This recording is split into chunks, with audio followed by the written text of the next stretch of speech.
not to get too far in the weeds too soon, but I'm really starting to dig deeper into the running channel and exploring deeper topics that aren't on the surface of times and athletic achievement, but really starting to tie it into, well, if this training is not allowing you to be a present father or husband or mother or whatever it is with your family and your people that you love the most, is it worth it? Or can it be used as a vehicle to refine that in your life and help you to be better at those roles in that position? Because ultimately, what does it mean at the end of the day with a bunch of silly marathon times when your kid despises you, Welcome to 3%. We're your hosts, Jamie Haig. And I'm Blake Roberts. We're two best friends, fathers, husbands, and just two guys trying to figure it out.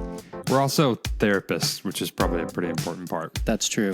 And we believe that at our best, people are 97% honest with themselves and others. And it's that hidden 3% of emotions, needs, desires, and behaviors that we keep to ourselves that keep us bound to shame and loneliness, from which many of our issues stem.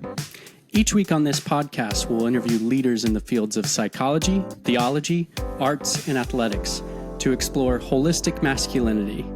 We're not here to tell you the man you need to be, but we are here to help you explore what gets in the way of being the man you want to be. We're going to help you develop courage and give you the tools to share your 3% in the relationships that matter most so you can more deeply connect with yourself, God, and others. So, pull up a chair. Let's get into it. So let's be honest. Let's be honest. Let's be honest. Let's be honest. All right, everybody. Welcome back to another episode of the 3% podcast. Excited that you're here. I'm going to give a little context for this guest I'm going to set myself up first. So long before becoming a therapist, I had my hand in some videography, photography stuff. I've taken photos like maybe since high school. It's always been a passion of mine. So, and moved to Nashville to be a photographer originally, right? Sort of? kind of, not really. Okay. I mean, A swing and a miss. Yeah, that was a big miss, but that's okay. It's not that you've known me for 8 years. Yeah, sure. I'm just kidding. My wife got me into photography. She lives here. Yeah. She was born and raised here. So there was the work that I ended up doing here, that was a big portion of my job. So I guess you're kind of right. Anyways, I have always loved filmmaking and creativity in the visual sense. And so I followed a lot of people that do that as a profession, not because I want to learn how to do it as a profession, but just because I appreciate it. And our guest today, Eric Floberg, is one of those guys that I've followed. Eric is, what I'm learning, a lot of different things. He's a filmmaker, a photographer, an entrepreneur, a husband, a dad. He does a lot of different things, so it seems. And why we wanted to have him on the 3% podcast is because one thing that I appreciate about what I've seen from his work online, and then even just in the brief times that we've met, is there's a level of authenticity and vulnerability and like a sense that he knows who he is and portrays that in an authentic way, which is definitely in line with what we're trying to do and what we're hoping to do with this podcast and creating these conversations around what is it like to be more authentic and pursue this like holistic masculinity, not just in our personal lives, but in the work that we do. Right. So we're probably going to cover a lot of ground today, just in terms of, well, I would say if you're listening to this and you're an entrepreneur, or you have side gigs, or you're doing a lot of, or even if you just have a day job and you're trying to learn how to balance Life and work. Yeah, what you're creating at work, either for somebody else or work that you're creating for yourself, and you're trying to be a present dad and a present husband and put good work out into the world, this episode is for you. And not that Eric has done that perfectly and figured out the magic solution, or if he has, maybe he'll tell us. But he does seem to at least embody somebody that's trying to pursue that in a holistic way. So, Eric, welcome to the show. Thanks for having me. Yeah, Yeah. delighted to be in this discussion. I I don't jump on a lot of podcasts just because life is so busy, but when there is intentionality involved, I like to carve out space for the purpose of intentionality. Yeah. I I worry about my industry in particular, just kind of going through rhythms and not really thinking deeply and asking why a lot. Hmm. So I'm really excited to dig into some stuff today and get philosophical. Yeah. Can you say a little more what you mean by like you worry about your industry and not thinking a lot? What you mean by Yeah, that? And I and don't. maybe defining what your industry even is. Yeah, there really isn't one way you could describe all the work that I do. I'm having a hard time whenever I meet other adults I don't know. It's difficult to describe my career. At the end of the day, I guess at this point, you'd have to define me as a YouTuber, Hmm. which feels really strange to say as a 33-year-old. Sure. Because I mean, you say that to an adult and their 7-year-old is standing right next to them and they freak out. Yeah. You're like, wow. Yeah. And it's almost this dance of explaining, well, I kind of approach it a very different way than what you're imagining in your head right now. Hmm. So I guess, while I don't like defining myself as an influencer, like there's plenty of people that would consider me as such. And whether it be in the photography and filmmaking world, I don't know if y'all know about my running career, but that's like a whole other YouTube channel I started now and becoming the majority of what I do, really. But filmmaking is woven through the whole thing. So one of my favorite things to do in my creative career is approach platforms and entities that people attack in a very similar way across the board and approach it with a very different attitude, affect, and disposition. Hmm. And with that, I think that's why I've been able to grow audiences, because people see through the superficiality uh, of the visuals and the music and the pomp and circumstance, but rather trying to lend thoughts, feelings, emotions, things that I say indicate that I'm being honest. And a lot of times that means dunking on myself Nice. or allowing vulnerability in the sense that I make mistakes and I'm learning from things so that I can earn that trust from them. And so going back to your question, it's that I think a lot of people who are making things online, being creative online, sharing creative things with the world, often really struggle with the vulnerability aspect because they're afraid of the backlash, which is a very real thing, or not wanting to share to a certain depth, which I have no judgment on any of these people in doing so. I think what worries me is when they're redundantly repeating the approach that so many others do and find themselves very unfulfilled and in this cycle of creating without actually being creative, but just bowing at the whim of algorithms and trends.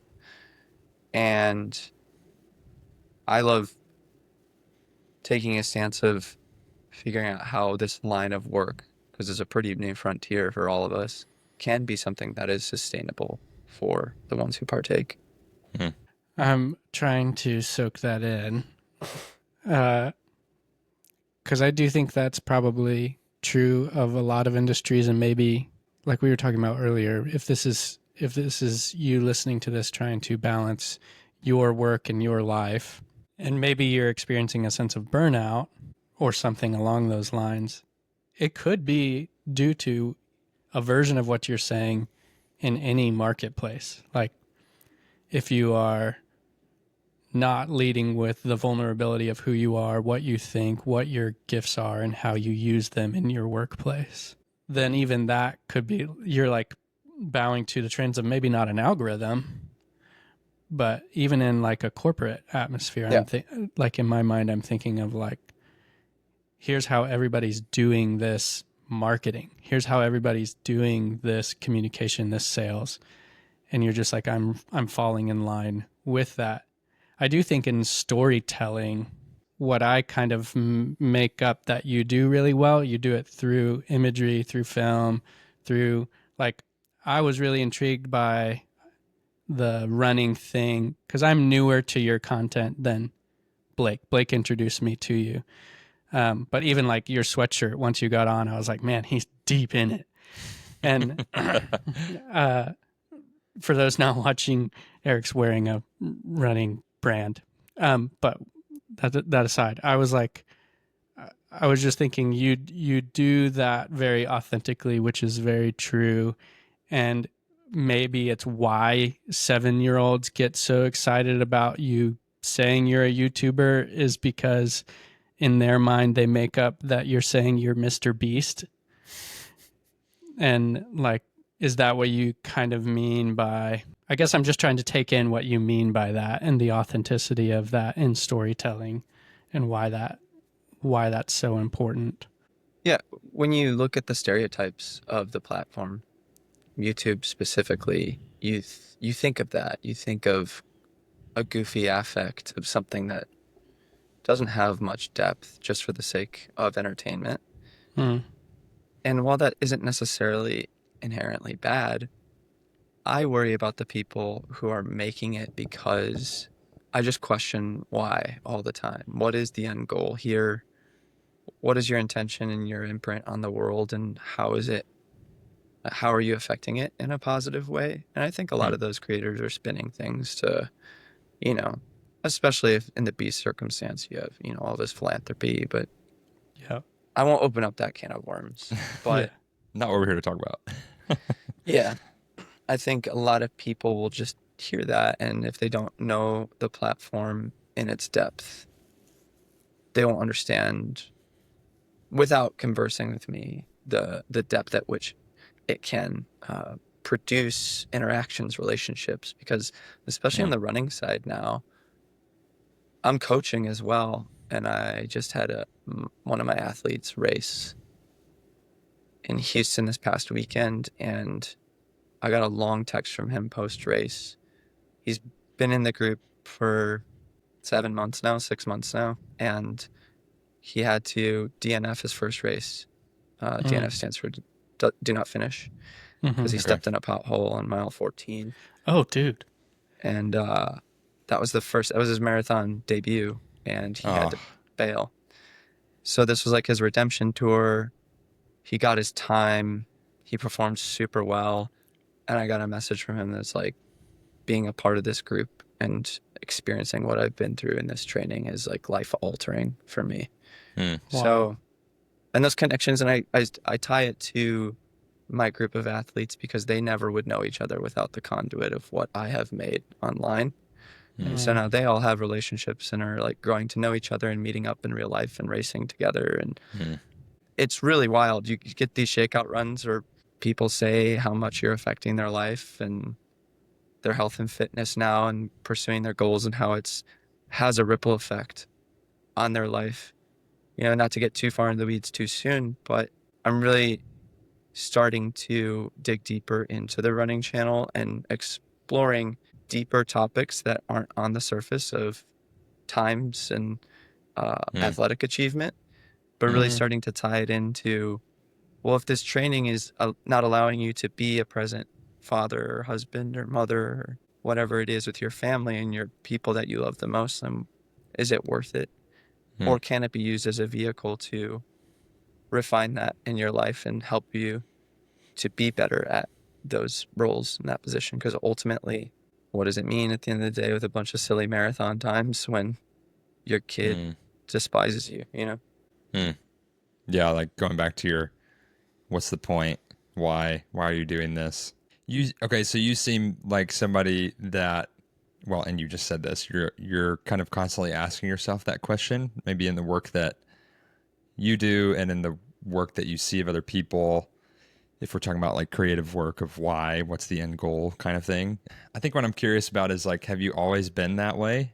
Where does the intention behind asking why, like where does that become so important in your story? I think that changed a lot when I became a father, which is over 10 years now. Yeah. We had our first kid young at 23, and Hmm. was not planned, so just kind of thrown into it. Hmm. Very thankful for us being married and me having a salaried job at that point. Like, it wasn't impossible, but it stretched me for sure and threw me into the deep end very quickly. And so I was forced to respond. It was either flail and struggle or, dive in and embrace it. And so I think that's the perspective I took. It was like, all right, I'm going to functionally just work very hard and in my work life to be able to support my growing family. I think with that, the creative career I was developing played a major role in starting to challenge the why and the depth, because I'd say most of my artistic life, as a teenager, I was heavily involved in music and theater. I was always trying to stretch the boundaries for myself and pushing myself to perform well and get on big stages and feel uncomfortable, but, reap the emotional awards of hard work in that. And, whether that's a healthy thing to do or not, I think that birthed a lot of my desire to feel affirmed in my artistry.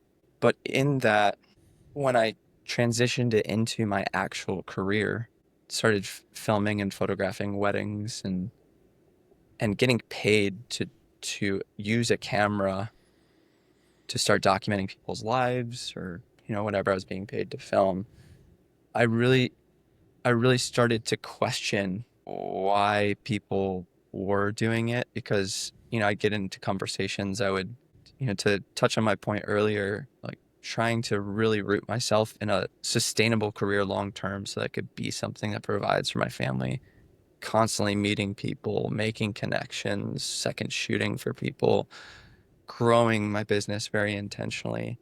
I would frequently come by people, and you'll feel this in any industry, who are feeling burnt out, really frustrated by stereotypes, all these different things. Mm-hmm. And I think I just started going, I don't want to become that person. I don't desire to be doing this for 10 years and feel the way they feel. I'm second shooting for someone who's been doing it for 10 years and they're just griping all day long. I'm like, I can't be that guy. So what's going to change this? And so as I transitioned into, I was a teacher for 3 years while growing my business, exited teaching in 2016, run my business full time. After 2 years of growing that, I started the YouTube channel, and it was a full circle moment of using my teaching degree to then teach photography and filmmaking online. But as I did that and transitioned into that, I realized that the same thing, like the superficial is only going to last for so long. And so it was one video that I made that had a superficial front that was like how to make 6 figures a year as a wedding photographer. But it ended in a story of me experiencing the loss of life of one of my past clients. Her life was taken on their 1 year anniversary trip. It was just an absolutely devastating story. But my family and I went to her funeral, and her family pulled me aside and was just like, you took like the last beautiful images of her, and we can't Wow. Goodness. we can't repay you for this. And it just really made me question all of it. I'm like, what am I doing in this industry if I'm not serving my clients, if I'm not caring about them? Like the redundancy of shooting a wedding over and over and over can beat you up for sure. Oh, yeah. Like that's very valid. But if you go in with the approach of realizing they're seeing this with fresh eyes, they're not seeing this for the 100th time. So how can I empathize with them and experiencing the best day of their life and bringing that energy and realizing that life is so fickle that these images can mean that much. And so that's why I started teaching, and people started resonating with that. So there's a lot of mirrored practice in taking that to the running world as well. Runners are deep thinkers because they have a lot of time to think. Yeah. Sure. So Yeah, it also, there's even a lot of research on the, and maybe you know this because of your investment in running, there's a lot of mental health research on the connection between reducing the inhibitions to things that would make you afraid to talk about. It actually started with research on walking, but that aligns with research on running too. and how it brings down the defenses that allow you to discuss things that would otherwise make you afraid to talk about. So even that, the self-talk on running, I would make up, I don't know, but I would make up that that's impacted by the process of the running neurobiologically, which is cool. How did you get into running? I ran in middle school. I didn't like it then, though. I had a natural gift at it, so like I won the mile in our district, but it like I would throw up after the race, partly because of effort, partly because of nerves, and there just became a standard. Like before every meet, teammates would come up and be like, "Ready to take the win today?" And I'd be like, oh, "Please don't." And I just really didn't like that process. So I did other sports in high school, and I ran a few times in college and challenged myself to a 10-mile run like summer after my freshman year. And I think from that point, I made it a bucket list item just to run a marathon someday. I just had that in the back of my brain. So when our second kid was born, I was the heaviest I had been as an adult to that point. I saw a photo of myself and I was like, I don't care for this trend to continue. So just got out, started running again, had no plan, just kind of went out every once in a while. And then I don't know at what point it was, but I signed up for Chicago Marathon that year in 2017. Wow. Didn't really know how to train, got absolutely wrecked in the race. Kind of the same story. The next year, I signed up for Chicago again, got in, and didn't realize I booked a wedding the day before. So I was on my feet 10 hours the day before. Oh my goodness. Got wrecked again. Didn't train well. So 2019 is where I really was like, I want to do this right. I'm frustrated. I know I can perform better than this. So got a friend to help coach me a bit, and then like really put in a block where I got much fitter and ran a much faster time, like much more than what I was in line with what I was capable of. And then the world shut down, so you had plenty of time, I imagine, to go out and run.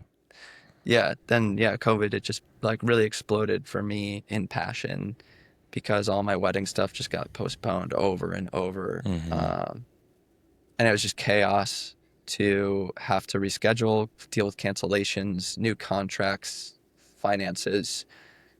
All of it was delayed. So I pushed into YouTube, but I realized there wasn't much I could make on the creative side because I just couldn't get out. I didn't feel the motivation to. I didn't want to make like videos inside. I wasn't interested in that.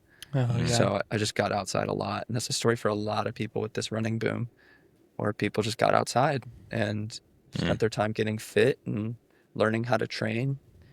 And we're seeing the consequences of that. Like every marathon major is increasing, 5% its field size like every year. Wow. Times are just dropping like rocks. World records are falling. Like it's getting crazy. Yeah. I mean, I know you said in middle school, it really didn't bring you any joy. And then suddenly you've picked it back up in, wherever leading up to 2017. Was there a point at which in that process you were like, was it still a grind to do it and you were doing it because you wanted to be fitter, or what was it like you rediscovered something new? It was multifaceted. I'm really competitive with myself in physical activity. So seeing yourself become better at the sport irrefutably is a pretty reassuring thing. And reassures, all the hard work that you had been putting in, but all of the mental benefits, all of that time to be able to think and just kind of be alone and find discipline. I really started to recognize that consistency of discipline was manifesting in other parts of my life. And I've gone through phases of feeling like the training is too hard, so I need to like back off of other things. And then realize that was a zero-sum game, because the running's not worth it if that's how I'm going to behave outside of running. And then I realized like, well, I'm doing this really hard thing in running. That means I can do really hard things outside of it as well at the same time. I made a short film on this. Yeah, my wife was frustrated with me and how I did the dishes because I would save them for the morning and let them sit overnight. So, and we got into an argument about it that just was so petty on my end. I'm like, when does it matter that it gets, if it gets done? She's like, it stresses me out. I just want a clean house at the end of the night. I want to lay down in bed knowing I don't have to do that in the morning. And I'm like, well, I'm doing it. She's like, I don't care. I'm sure And this is so- familiar for plenty of people. Yeah. Plenty. Yeah. Yeah. And it's probably specifically with dishes too. But I came to realize I was like, you dedicate so much time to this sport, hours every week in the wintertime, going out in freezing cold temperatures, crazy workouts, racing 26 miles, and you're not willing to just spend 15 minutes to wash the dishes in the evening because that makes her feel better. Like, come on, man. Like, do you really need to argue about this because you feel so tired that you can't do it? It was just that moment of like, where are the priorities? So I think it's really cool because it's fun to look at step counter as a metric throughout the day, because after a 11-mile run I'm already at 16,000. That's crazy. But throughout the day I'm thinking, well, it's really hard to go walk and do this thing around the house, but then I think, oh, it's just a little bit extra training, let's do this. That's a little bit of cross training, that's a little bit more movement, that is going to make me better. And so it's motivation to do those things as well. And it's this correlated metaphor of when things get hard in the late stages of a race, what are you going to do? You're going to turn up and like actually be about it? Or are you going to, succumb to the pain and not battle? And so there's opportunities all the time when you are tired in training to do that in your personal life and practice that. And then it just sharpens each other back and forth. It's a really great metaphor. Yeah, I was also curious, like, I think that's super applicable, especially to the audience that we're talking to of men trying to pursue what does it mean to be holistically masculine for them. And you're saying that the transferable skill from long distance running is the pursuit of doing something that develops grit because of the outcome that it gives you, and you're transferring that to your marriage of like doing the thing that gives you an outcome that's worthwhile even when it's hard. But I wonder for you, like, it's one thing to choose to do that just because it's like the shame of, oh, come on, man, like I'm running 26 miles and I'm not willing to do 15 minutes. But I am also wondering, how does it feel afterwards when now you're sustaining that for much more than one race? You're sustaining that 15 minutes at night cleaning for your wife for years. Yep. Right. What is that? How does that feel in the long term? Right. It's the same compounding effect of what training is, because if we're talking specifically marathon training, for you to get to the peak of what you're capable of in the marathon, you need to be training for like 5 to 6 years. Wow. So those repetitions and the consistency over time is a long game. And so you can obviously see the metaphors that tie. Now, obviously, in running, that bell curve changes once age starts to become a factor. But the same discipline applies relative to, whatever age you are. And I'm feel very fortunate to have found running in this way and understanding these metaphors at the age that I'm at, because I'm in my peak years of marathoning right now through the next 4 to 5 years. And I have the base to like go after lifetime PRs and fast times. But to know that base is it has helped me understand the longevity of relationships, specifically in my family, and showing up regularly and consistently, that those reps are really important. The feeling of getting out and actually running 11 miles on a day, it's not easy most of the time. It's something you don't usually want to do. As much as I love running so often, I don't want to go out today. So if you can if you can have this physical feat and understanding of, well, all of these repetitious 11 miles easy throughout 3 to 4 months resulted in this time, the consistency matters, and it, like, not missing days matters. And so in the same way with showing up with your family, you really have to recognize, like, no, not missing that game, not missing this important thing, not, all those pieces, Mm. ultimately will have a compounding effect over time, that consistency. Mm. That's really good. It's something I'm thinking about as you're talking about all this is, like, I played football in college and Jamie played sports in college too. So I think it's really easy for me to get behind the idea of, like, I need to put in this work and this repetition so that I can achieve this outcome, so that I can get better, so that I can win, or so that I can beat this PR or get this time. And it's focused on, it can be very easy for me to focus on the outcome of that as opposed to, kind of the journey, the cliche. But, and at least in my work as a therapist, I hear so much of that. The, like, sports, if I could just use this in this way, like the sports brain, like the parts of me that have grown up playing sports try to translate the same sort of motivation for practice into, like, my marriage or, like, my family life. And it, like, doesn't compute, because if I'm putting the dishes, I'm spending an extra 15 minutes putting away the dishes because it makes my wife feel more seen or cared for or whatever. Like, the result of that is not the same as, I'm not a runner, but I'm playing with the analogy.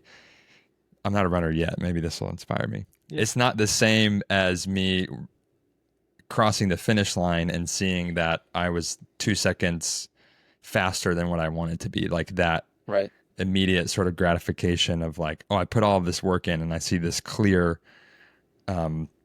return.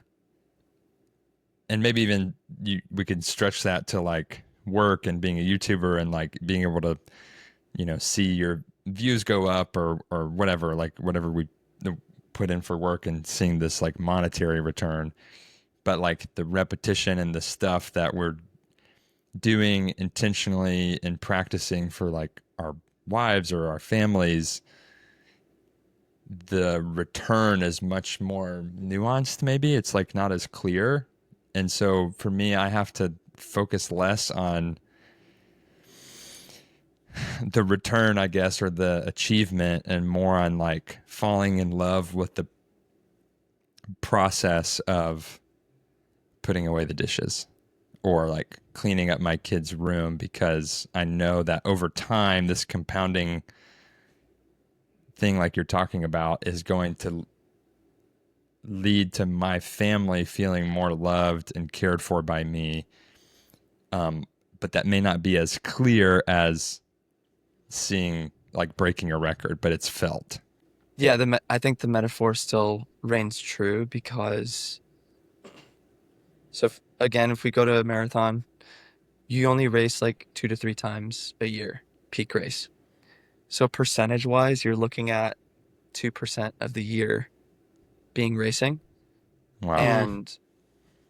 And you're not guaranteed a PR on that race. So you could go a whole year racing 2 to 3 times and not get your fastest time. Wow. And plenty You of could people hit a pothole. Yeah. There could be you could get sick. You just spent Yeah. 3-4 months training and you're too ill to race, at your peak level.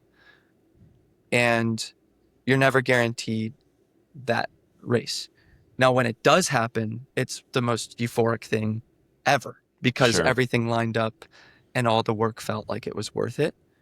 But even that will leave you with the marathon blues, is what they call it. 2 weeks after the race, you just feel, like, really depressed, because you're like, well, what, and so that's where people really start to understand that you have to fall in love with process, that the process is the win, that the discipline that you get in the midst of all of that is what's shaping you to be a better athlete, but more than that, beyond how it's transforming your life. And so you can argue that those moments actually do happen in your personal life as well. They may not be as frequent as you might think, but I think it's a really good practice to, whenever you feel those moments of euphoria with your relationships, whether it's this trip or this really emotional moment and something that's really, really beautiful with your family, to then go, wow, all the reps led to this. And in the fights and in the difficulty, the metaphor stands true as well, because that's your bad race. It's like, that's your training, that's your bad race. And the process of that and how you handle it, I could go into an 8x800 workout and I could fail all my reps, and I could allow that to wreck me and not show up the next week. But if I trust the process and remain true to it, I'll continue to grow my fitness by showing up again next week. And so it's the attitude in that, when it is hard and when it is failing, to know, like, I'm not giving up on this. I'm coming back next week. And so same deal with, arguments with my wife. I'm staying in this. We're resolving this because we're coming back next week, Yeah. Mm-hmm. Yeah. It's different than it sounds like any other sport where it's like you have 2 or 3 games a year instead of you have multiple games throughout the year. Yeah. For the therapy geeks listening, or people who are new to therapy, again, I sound like a research guy right now, but there's also a lot of cool new research around the clinical idea of grit. And it's kind of new terminology from what I understand. And again, this is kind of a newer thing for me reading about it, but from what I understand, it's kind of the newer terminology for the associated dopamine hit that you get from the process of doing something, rather than the end goal payoff of something. So where, like, running really hurts my body, and maybe that happened, like, I tried it for a year and came back to it. I was consistent with it. And it wasn't the thing for me, it felt like. And some of that's just physical attributes. I have flat feet and stuff like that kind of hurts. I tried to navigate that, and I couldn't. And so then I found, like, lifting was a better, it was something that I wanted to show up to consistently, which was better for me. But I've now associated my joy in that, the dopamine response I get from that is like you were saying with the running. It's not from just the PR times. It's also, I've now associated dopamine with the process of making myself better over time. And I do think you even have a episode about this on Rally Caps, the consistency is everything episode. That it's about the showing up and doing it consistently develops something in you much more than just the goal itself. And I think that is totally applicable, like you're saying, to marriage, where you have these moments of making a memory together that you can notice, this is the fruit of my showing up to this with consistency. Yeah. How long have we been going? Okay, maybe we'll start to descent here. But one thing that I wanted to touch on with you, because this seems like a theme for you, and again, just everything that I've, like, taken in running with the channel you started, but then also the community you're building with Creative Club Chicago, that maybe sort of is, but maybe it's not under that name anymore, and, like, the workspace that you have with other creatives. It seems like a very big intention from you. Rally Caps, the podcast you do, I forgot to say he's also a podcast host. You do that with Steven. Like, there seems like there's a lot of intention from you in community and, like, doing stuff with friends, which I think is a really important piece of all of the stuff we're talking about that enhances all of that, or maybe makes it easier to some degree, is, like, not doing it alone. And I mean, there's definitely an epidemic of loneliness in culture in general right now, but especially among men. At least we see that a lot in our practice. So I'm just curious for you to talk a little bit about the intention of surrounding yourself with people that you're like not only doing life with, but like doing work with, as opposed to like you could have probably started, you probably could have started Rally Caps by yourself, or you probably could have just started a creative agency by yourself, but you intentionally chose to do it with other people. Why?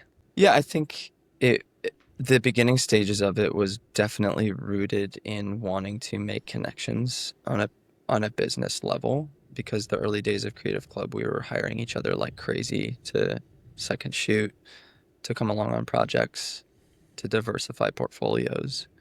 And in that, really realize like, oh, we're spending a lot of time together. And so in a complete moment of vulnerability, like it's never been easy. Like tying work and relationships together is not an easy feat. And I was fooled into thinking it was not complex for years. And so like not all the same people have been in it the whole time. It's just Gene and I that are the only two people that have been in the studio in that building for as long as it's existed. And so there's not necessarily a revolving door, but life is complex and changes, and people change their career and people move and this, that, and the other. I think I most definitely wouldn't be where I am without the support and friendships that I've had with the people in our studio. And I feel indebted to them in so many ways because of that. But also understand that like I've been able to give in that way back to them as well. And that has afforded us to have opportunities that we never would have experienced. And like we're all shooting a Coke ad on Saturday all together. It's going to be a blast. Oh, that's cool. So cool. Yeah, and Steven's directing, and yeah, we have our meeting tomorrow. I'm really excited about it. Cyrus is the newest member to all of it. I hired him last year, and he's already like jumping to full-time freelance and leaving me sadly, but Wow. it's a bittersweet. I'm really proud of him, but the studio's been a conduit for him to feel so able to spread his wings and do his own thing. That's cool. So, but in that, like, there's this really tough balance of you want to catch up with each other, but you have to get work done. So for me, it's really complex because, like, Steven just had his first kid, so he's feeling it now. Gene and I are both dads, but both Braxton and Cyrus don't have kids yet, and so their time is much more flexible, and my commute is not short to the studio. So I'm in this middle ground now of, it's not that I'm like sunsetting my time on the studio, but I'm just going to be there so much less frequently moving forward, which is really sad, but really beautiful, because I have days like today and days like I had last week where there's a fresh snowfall and I pause work and we like try to be outdoor boys in the back. And it's really hard because, like you want to be relational in that space, but sometimes you have to put your head down, and that can cause complexity where it's, oh, do you care to hear about this? It's like, no, I'm just trying to hit this deadline because I don't have time to work tonight and I need to get this done now. And I'd love to talk with you, but I have to put my headphones on and kind of ignore you. So that's really complex, I don't know if I've ever had a good answer, because people will constantly ask us like, what was your intention with that? And, what it's so special and all these things. And I agree with everyone's sentiment there. But like grass is always greener in some respects too, because the complexity of working with your best friends can be really difficult as well. But we don't know anything about that. So Yeah, no idea. sounds like you're alone there. What lured you? I'm curious what lured you into thinking that it wasn't complex. I think young, naive Eric just thought like, oh, we can all just figure it out. Yeah, it'll be fun. Sure. The more and more I've collaborated with people, the more and more I've realized that like emotions play maybe the biggest role in in how you do work and, you know, how people perceive themselves to be treated, you might have zero intention of making them feel the way they end up feeling, and then they end up feeling that way, and you have to have an at-length discussion of how you treated them. And you're like, oh, Yeah. I did not mean that at all. And so communication in that regard is very important, and clear expectations and boundaries. And I'm not type A, so it's really difficult to be around me in that space. Like, I can be messy, I can be unorganized, I cannot follow the rules sometimes. And so I know many of my friends in Creative Club have been very frustrated with me at large and in general, but I've realized I always have to be open to have that discussion and be humbled, and knowing like I can't do stuff my way all the time around people who don't want to do it my way. For the very reason of like, we need to exist in the same space together. That's good. Yeah, there is a definite layer of complexity there that we feel being best friends and trying to build something together. One thing we want to make is what is it called? Like a pendant banner with Pendant. our logo 3% on it, and we just need to give one to you guys to put in the studio because, and you could just steal the 3%. Like even more than like a brand or a podcast name or a business or whatever this is, just like the concept has been so helpful for us in those conversations. Because if somebody's listening to this for the first time, like Yeah, I need to 3% know. represents, that's funny. Yeah. So the reason you're on this podcast, Eric, 40 minutes in, it came from this kind of armchair theory that we came up with, which is at our best, like our absolute best, we're 97% honest with ourselves and others. And it's the 3% that we keep to ourselves of our emotions, desires, needs, behaviors that keep us bound to shame and loneliness, from which a lot of other issues stem. So, and that has become so practical for us as a permission slip just to be honest and to let the other person know what I'm about to say is hard. So like we've had multiple conversations, even in the building of 3%, where it's like, hey, I need to share my 3% with you Yesterday about even maybe something that is unrelated to you, or like say I have a conflict with you, Eric, and I have fear about approaching that conflict because of my own story, or maybe we've Because had I care about interactions you. in the past because I care about you. And so me just being like, hey, dude, I need to share 3% with you real quick, like in whatever 6 words that says what I'm about to say is hard for me. It's vulnerable. I don't really want to say it, but I know I need to because I care about myself, but I also care about you. I care about our relationship. It tells you like, I need you to listen. I need you to like not be distracted for a second. I need you to try not to judge me, like be curious with me. and maybe this doesn't feel regular in our relational dynamic, and Yeah. I'm trying to introduce Yeah. some vulnerability here, and I'm not sure how to do it. So Yeah. I'm giving myself permission to do it. Yep. So it communicates all of that one. I mean, if you know what the idea is. So, Yeah. you So guys, like yesterday I called Blake just to say, well, a lot of things, because we met in recovery together, and that's where we came up with the idea. And so I called him, and I'm processing just like some hard things going on this week. And then I said, I need to share my 3% about how I'm feeling about these things. you actually said, I need to share my 3% about 3%. That's right. Because I it was did. like about It was the about building of the brand. business, which was like kind of weird Yeah. at first. Yeah.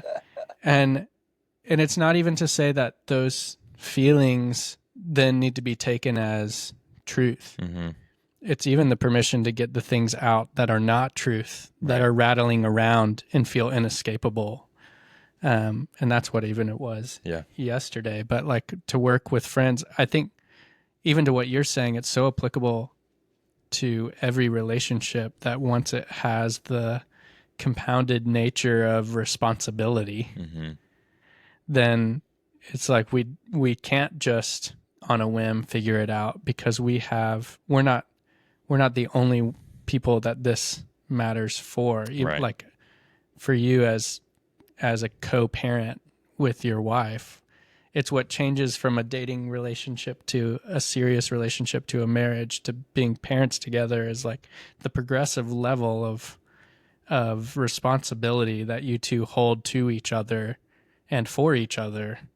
I think that is even part of, as you were talking, that's what I was thinking of. Like it really does over time, even being married turns a best friendship into something where your flaws were delightfully quirky at first.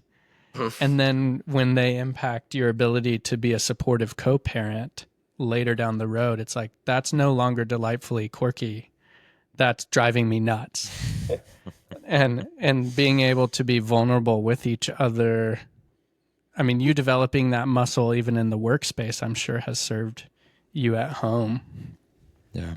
So there you go. You guys can steal the 3% idea in the studio and have more honest conversations quicker. And maybe we'll make a pendant. Pendant? Is that what it's called? Pennant. Pennant.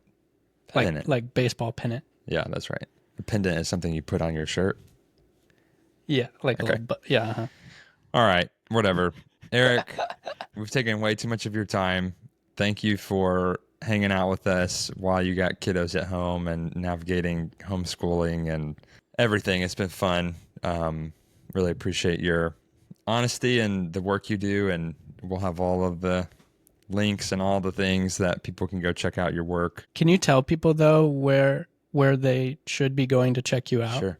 Yeah, you can just look up my name.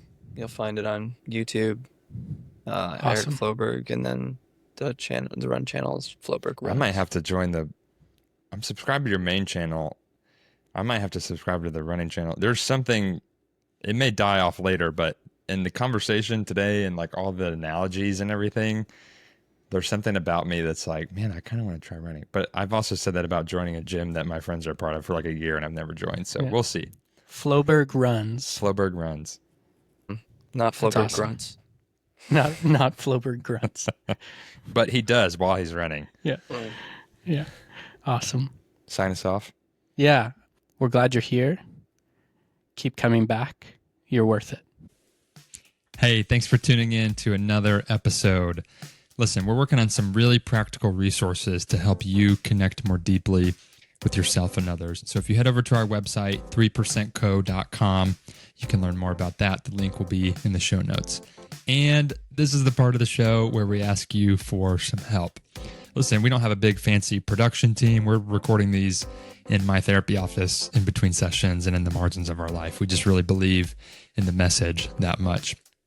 I listen to a lot of podcasts, and rarely would I take the time to review and rate a show, just because honestly, I forgot. It wasn't until we started doing this show that I realized doing that actually really does help these platforms notice our show and get the word out. And so if any of this is impactful to you, we would love it if you took a second to leave us a review, rate us, or if you want to just do it the old-fashioned way, text this link to a friend and say, hey, let's talk about this episode.